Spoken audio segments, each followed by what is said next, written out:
Good afternoon to you.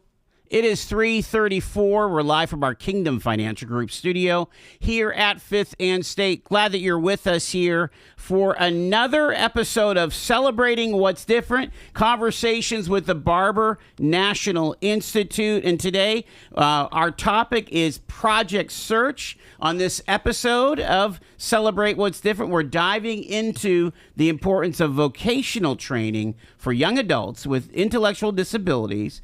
Vocational training plays a huge role in helping individuals find employment opportunities, providing them with experiences and tools to thrive in the workforce. And Project Search offers a diverse range of apprenticeship opportunities for graduating high school students with intellectual disabilities really across the country. And we want to talk to Julie Tregaskis. She is the Project Search leader here with us to tell us about the program and this chapter that you have here in Erie as a leading liaison with the Barber National Institute. Welcome, Julie. Appreciate you being here. Thank you so much for having me. All right, so tell us about your role with Project Search and BNI.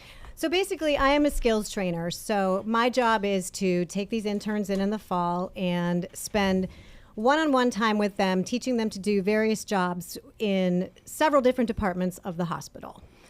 It's an internship program. They have met all the requirements from the Erie School District to graduate, and they kind of opt for a super senior year and spend it with us at St. Vincent. Okay. And then they...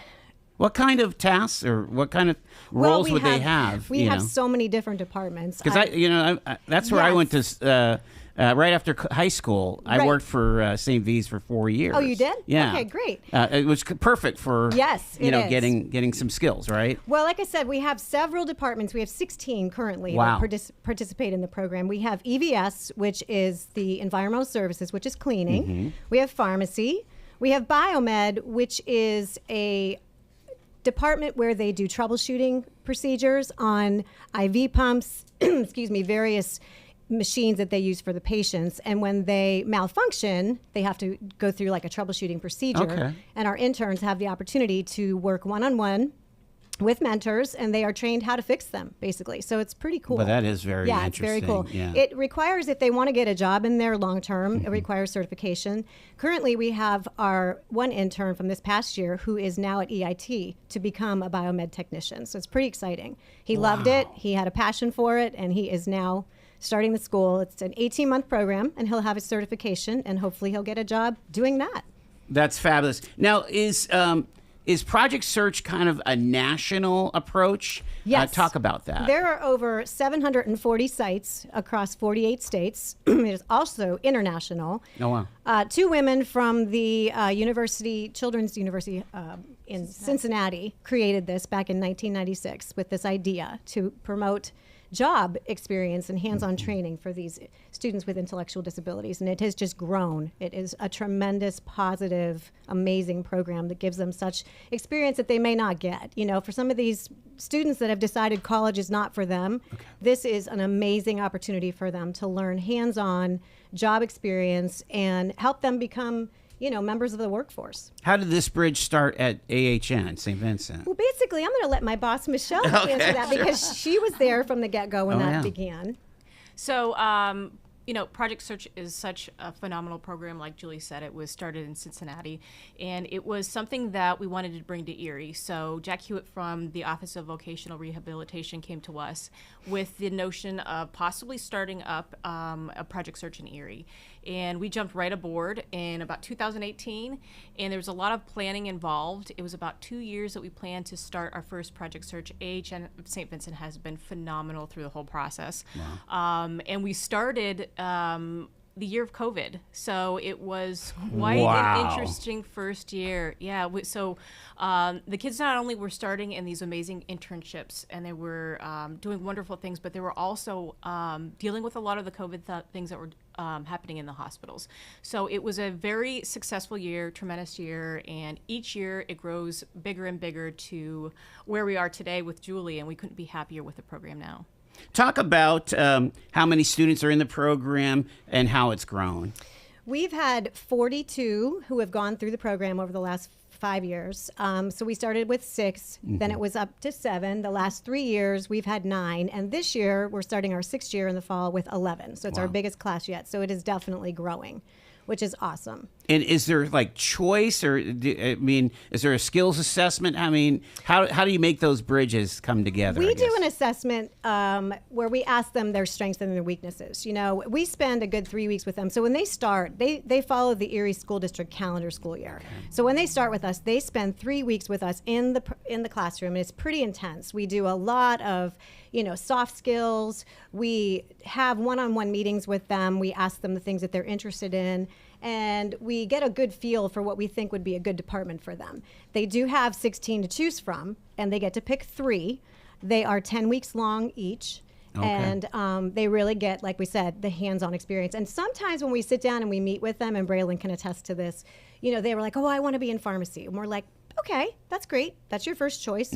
Go ahead. However, we don't like to give them their first choice, the first internship. We ask them to step out of their comfort zone a little bit and kind of just stretch their limits and see if they maybe would like something different. And a lot of them are very apprehensive to do that. But we have found so many times where they end up going, oh my gosh, I loved it. Or they say, you know what, it was great, it was a good experience, but it wasn't for me. Sure. And where do you get to go and do a job where you kind of like try it before you buy it type of thing, where you're Exactly. like, boy, this sounds great, but no, this isn't good. And then you don't have to do it because it's not for you. So it really is an amazing opportunity for them. Talk about what you love about the program and maybe how it's impacted Well, you. I would probably be here for the rest of the day, so I wouldn't want you guys. I absolutely love everything. It's so rewarding. First of all, they become your kids. You love them like I'm like a little mom. They sometimes a nagging mom too. Make sure you're here, make sure you're dressed right, and make sure you do this. But the camaraderie that you see, these guys come in, they don't know each other. Some of them do, but rarely they do. And you just see the positive rapport they build with each other. They cheer each other on. They help each other when they're struggling. They grow not only in their job skills, but just in their social skills. They mature. They just do like a 180 degrees from the time they come in August until they finish in May. It is a tremendous transformation. So that's one of the biggest, things that I love the most about it, and helping them being an integral part of helping them become a positive member of the workforce. So it's really gratifying. Yeah. The hardest part for me is saying goodbye to them. Right. That makes a lot of sense.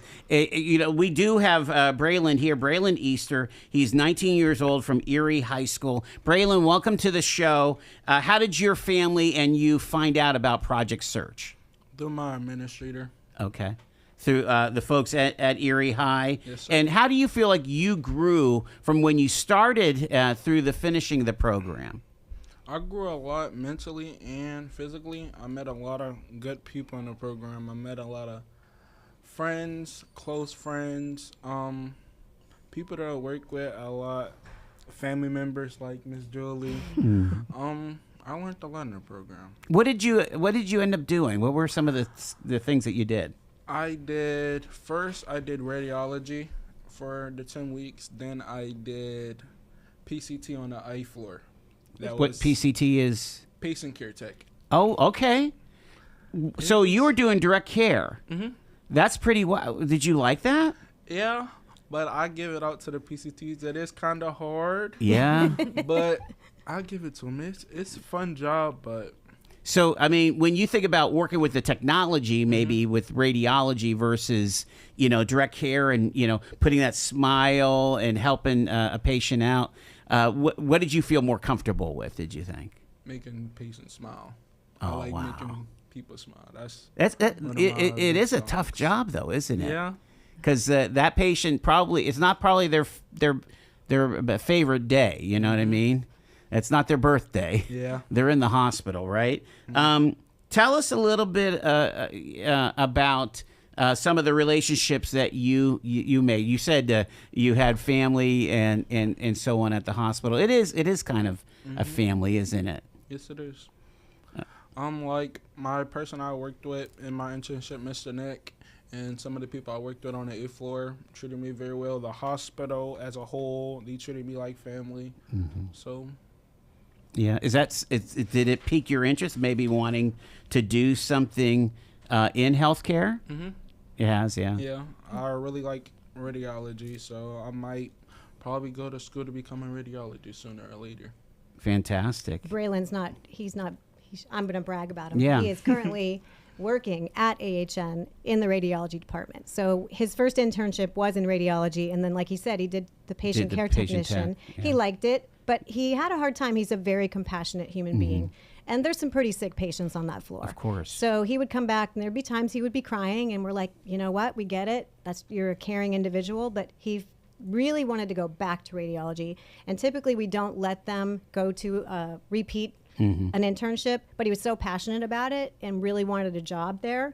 So he's like, I really want to prove myself. We sent him back in, and he was hired within 5 weeks of the third internship. So you're a member of the AHN staff. Yes, wow. he works in radiology, and he's doing amazing. So what do you do there?